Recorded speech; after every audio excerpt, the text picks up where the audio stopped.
Hej och fridälskade vänner och shalom på er. Och vi ropar halleluja idag också, trots att man får gå på värktabletter för ryggen. Men om ett par år så kanske allt förvandlas och vi får stå där i nya kroppar. Det är ju många som längtar efter med verk. Ni ser bakom en logga där, den är från Israel Unwired och det är alltså från Jerusalem, en mediakanal. Breaking Israel Video står det på den där. Där finns det en expert på utrikesfrågor och han är specialist på det som rör sig i Mellanöstern. Han heter Mika Geffen. Och han håller ögonen på allting som kan hota Israel och judarnas säkerhet.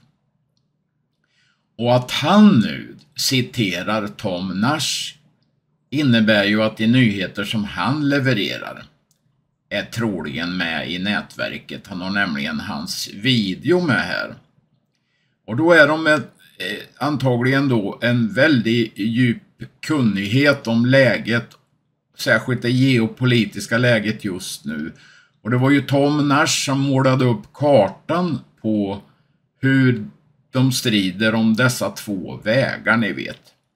Ryssland och Iran, de vill ju ha en väg norrut från Indien.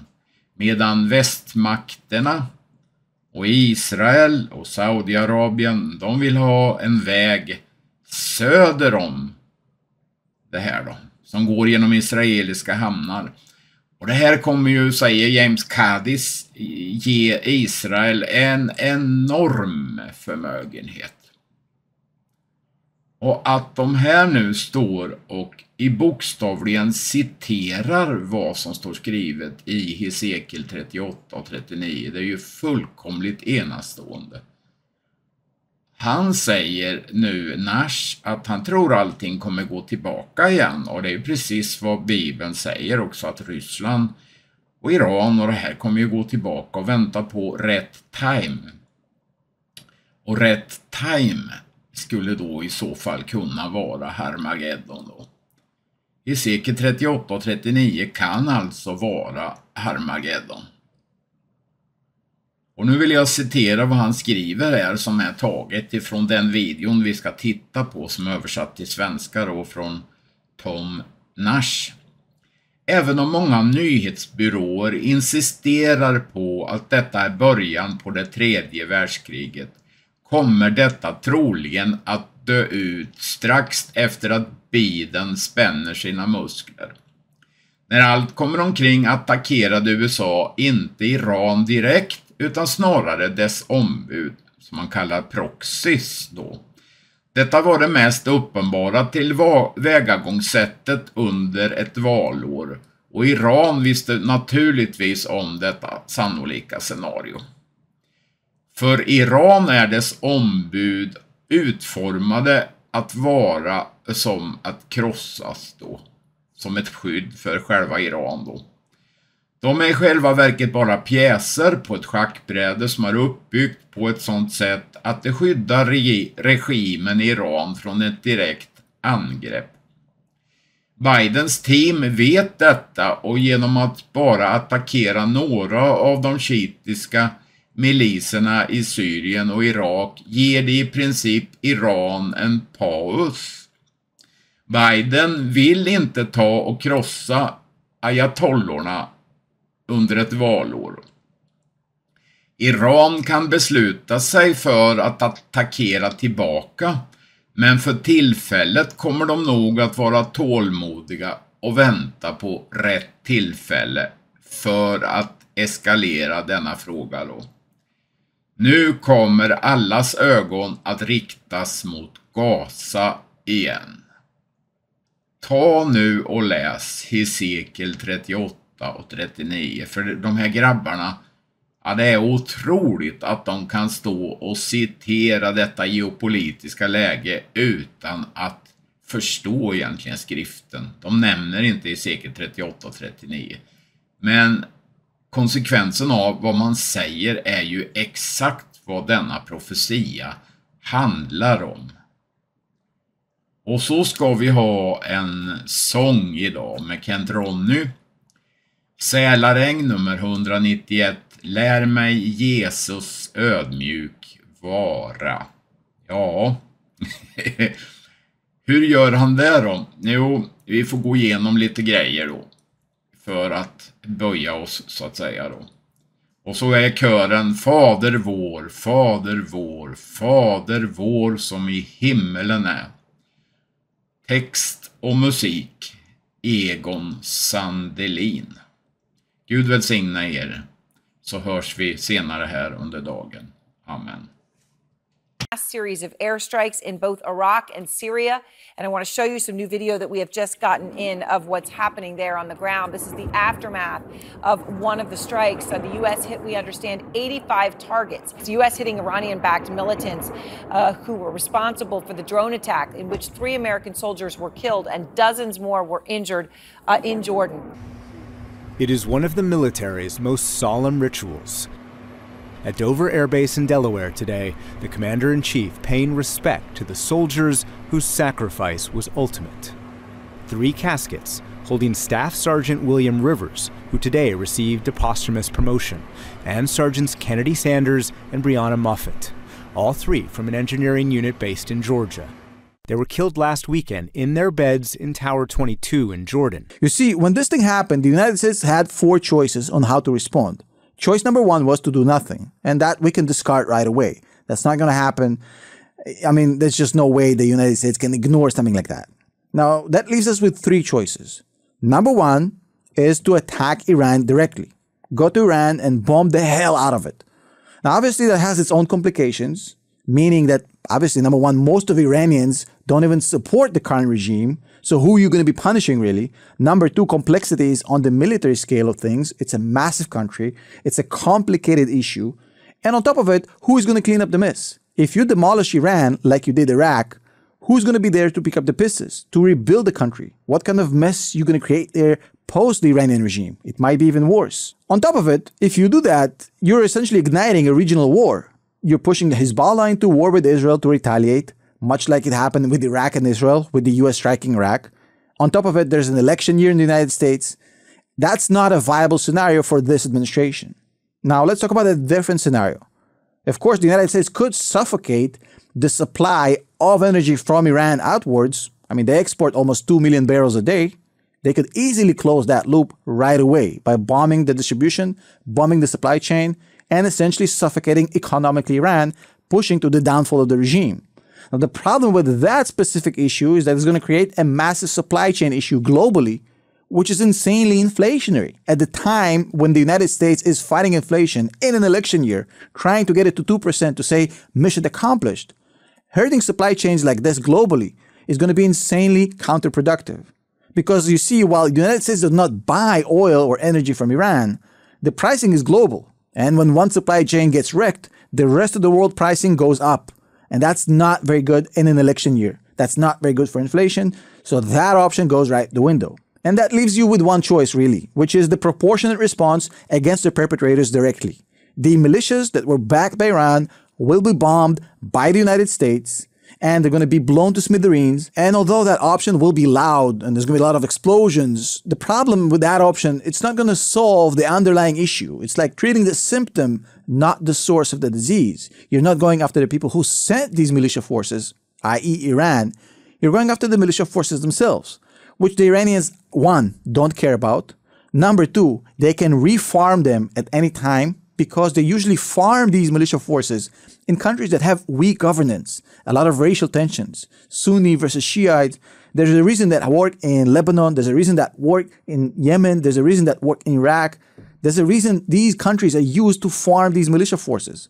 So you kill a bunch of them, the Iranians are going to farm more. It's not a problem for them, and they don't value their life at all. So essentially, this is going to be like putting a band-aid on a much bigger problem, but it will buy you some quiet. Maybe a few weeks, maybe a few months. Unfortunately, this would leave Iran still as the decision maker in a lot of countries that influence what's going on in the Middle East.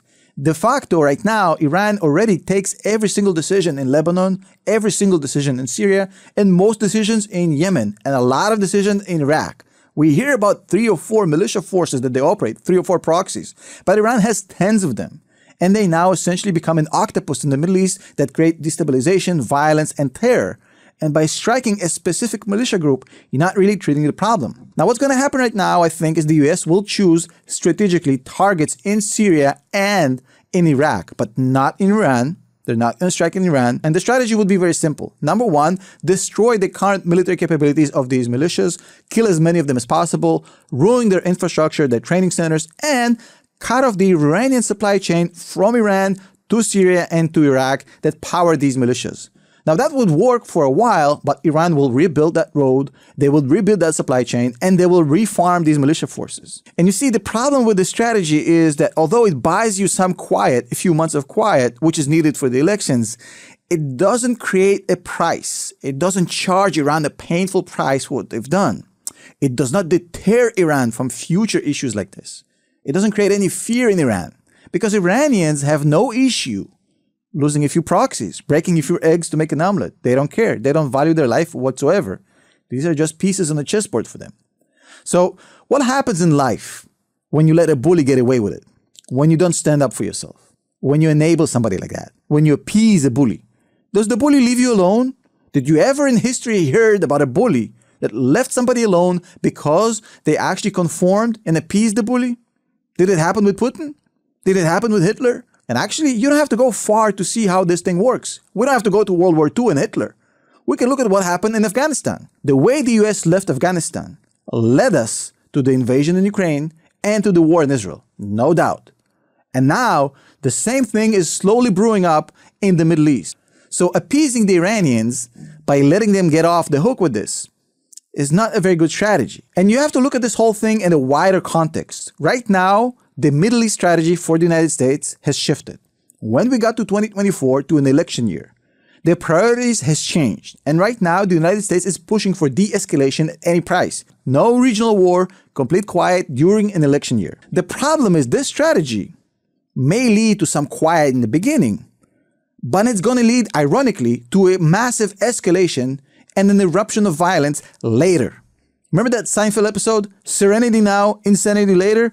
This is literally what's going to happen. The result is an absolute continued proxy activity in the Middle East, which is going to cause more mayhem, more chaos.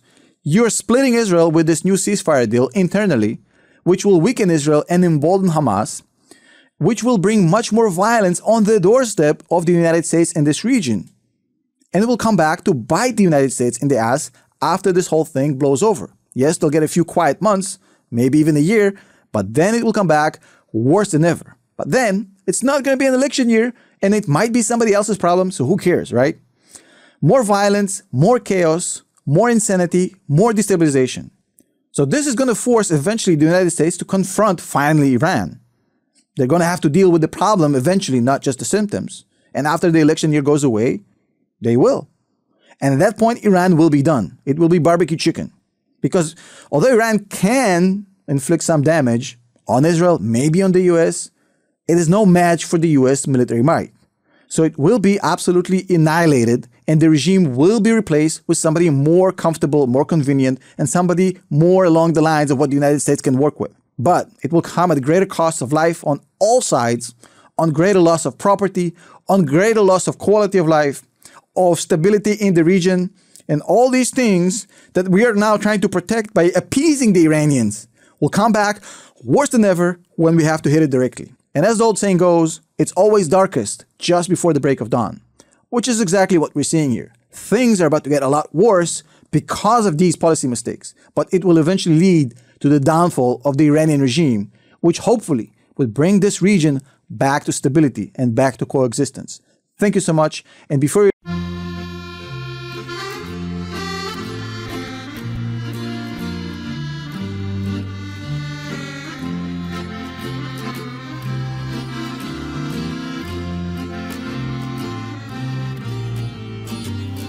lär mig Jesus ödmjukt vara när i bön till dig jag går, att som din lärjunga skara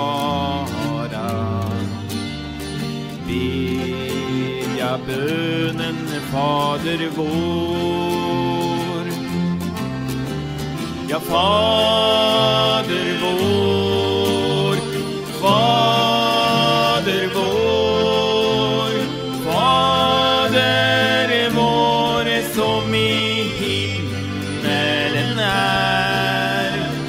Denna bön till mitt hjärta, mig och Herre Jesus lär. Lär mig bedja om ditt rike, som mig människohänder gjort. Fader namnet utan like är tillbedjansvärd och stor. Fader vår, Fader vår, Fader vår som i himmelen är. Denna bön till mitt hjärta, mig och Herre Jesus lär. Lär mig bedja ske din vilja, ut i glädje, sorg och nöd. Du som kläder markens lilja, giv oss dagligen vårt bröd. Fader vår, Fader vår, Fader vår som i himmelen är. Denna bön i mitt hjärta, mig och Herre Jesus lär. Och Fader vår, Fader vår, Fader vår som i himmelen är. Denna bön till ditt hjärta, dig o Herre